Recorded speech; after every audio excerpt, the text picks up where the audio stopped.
Comme celle de beaucoup de pays du continent, la balance commerciale du Sénégal est déficitaire. Un déficit structurel. Comment résoudre cette sempiternelle équation? L'intégration du commerce dans les structures nationales de développement peut-elle constituer une solution? Dans cette étude rendue publique, les experts de la CNUSED ont tenté d'y apporter une réponse à travers, bien sûr, un diagnostic sur l'intégration du commerce au Sénégal. Alassane Diédhiou.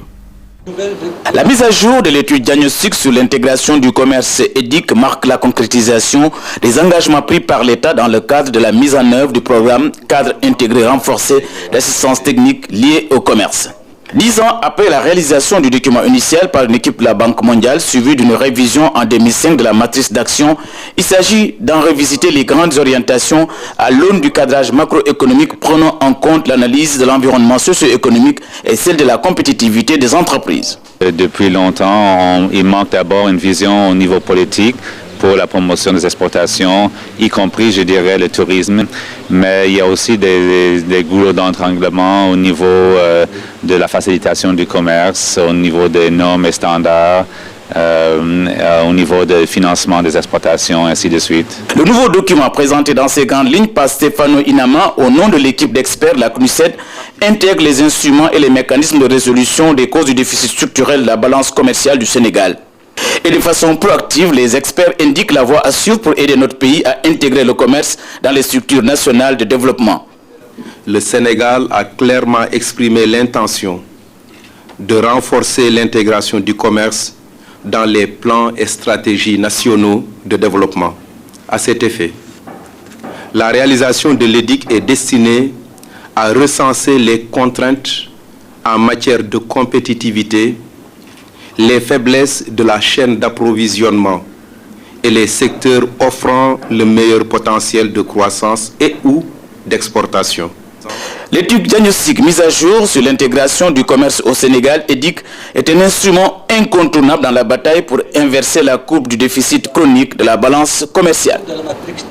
Comme annoncé dans les titres, Madame, Monsieur, nous allons tout à l'heure vous faire le point sur la situation au Mali. La justice sénégalaise entame une réflexion sur la lenteur des procédures commerciales. L'objectif recherché est de trouver les voies et moyens adéquats pour assurer le traitement rapide des contentieux judiciaires, surtout ceux liés aux activités économiques. Ibrahim Andang. Il s'agit lors de ces 3 débats entre les chefs de juridiction et la tutelle de discuter d'un sujet récurrent toujours d'actualité, à savoir la lutte contre les lenteurs judiciaires, une pratique décriée par la plupart des opérateurs économiques, nationaux comme privés. L'objectif du département que dirige Mme Aminata Touré étant de trouver les voies et moyens adéquats pour assurer le traitement rapide des contentieux judiciaires et notamment ceux relatifs aux activités économiques et financières. Certes, une loi existe, mais selon les acteurs, c'est l'applicabilité qui pose problème. Il faut donc renverser la tendance pour sécuriser davantage l'environnement des affaires. Force est de reconnaître qu'effectivement, il y a toujours les mêmes problèmes qui demeurent parce qu'en fait, au niveau de l'application des textes, il y a quelques réticences. Je crois qu'il y a beaucoup de choses à améliorer, mais je crois que le dispositif existe. Il suffit tout juste d'harmoniser les positions, de faire une correcte application de cette loi. Il s'agit en effet de parvenir, par la sécurisation des investissements, de pouvoir donc consolider la confiance des investisseurs en notre pays, mais également de pouvoir permettre une certaine croissance, compte tenu de la méthode et de la manière dont les litiges contentieux sont réglés. Les recommandations qui sortiront de cette rencontre vont désormais apporter des correctifs pour une plus grande célérité dans la phase judiciaire du traitement des conflits. Ce présent atelier se tient dans le cadre du projet gouvernance économique financé par la Banque mondiale.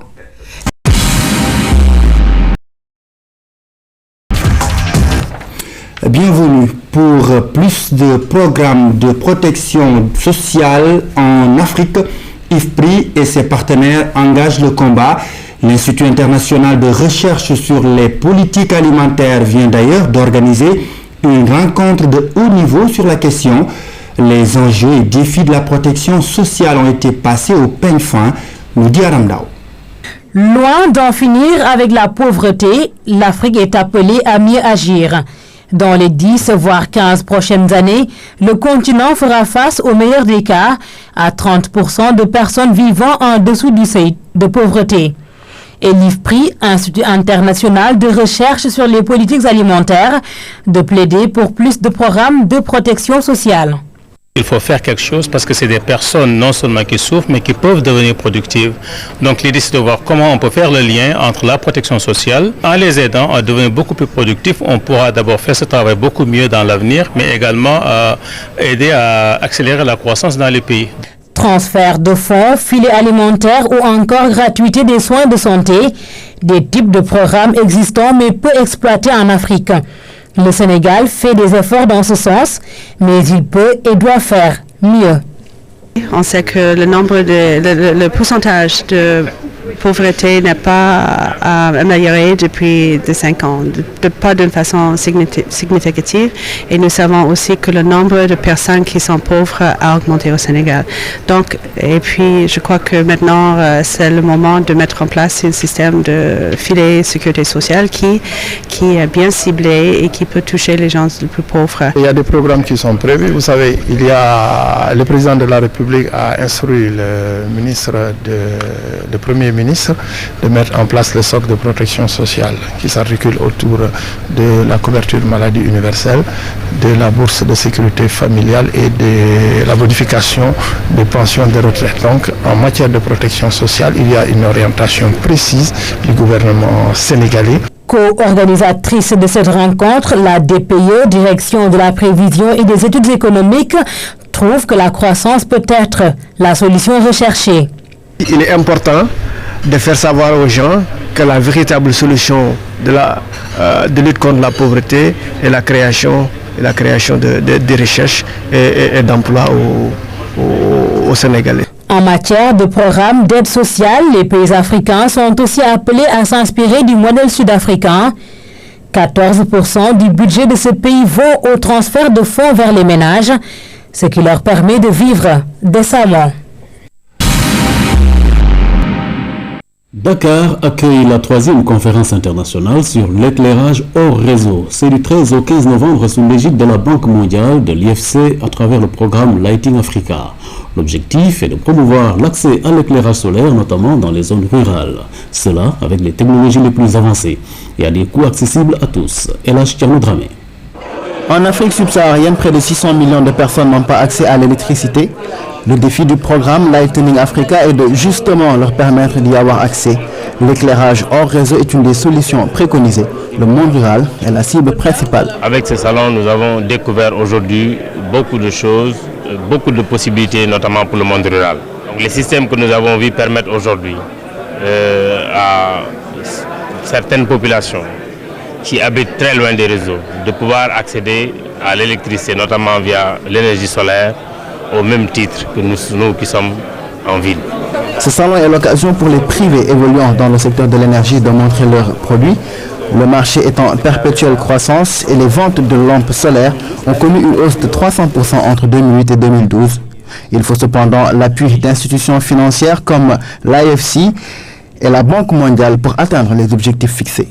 Nous avons aussi ce que nous appelons les matching grants, où si vous amenez un programme qui est soutenable, nous pouvons, avec l'aide du gouvernement, financer un peu de ce programme. Je crois que la présence du secteur privé n'est pas seulement à but ou à un fin de profit, mais aussi à corporate social responsibility qui aide à baisser le coût de cette nouvelle devise. L'autre défi à relever, c'est celui de la qualité, mais aussi de l'accessibilité. À ce niveau, il n'y a pas beaucoup de soucis à se faire. Grâce au progrès technique, les lampes solaires sont de bien meilleure qualité et les prix ont déjà baissé de 25% depuis 2010 et devraient continuer pour atteindre les 33% d'ici 2020. La 3e